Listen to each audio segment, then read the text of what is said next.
তো সকালে বহুত বদমাইশি করছে, এইখানে কেউ এরকম বসে থাকে নাই, বুঝলে? বাড়ি ধারটা কে এরকম বসে থাকে রে? হেলান দিয়ে ডাকে দেবো।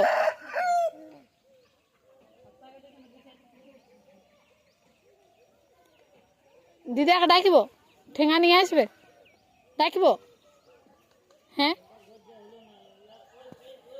তোমাকে বাড়ি রাখা দেই নেই, চলো দিদাকে ডাকিব, ঠেঙা নিয়ে আসবে। হ্যাঁ এ রে, এ এত ভ্যাকটি তুমি কোথায় শিখেছো বেটু? হ্যাঁ রে, এই বেটু, এ মা, মা গো,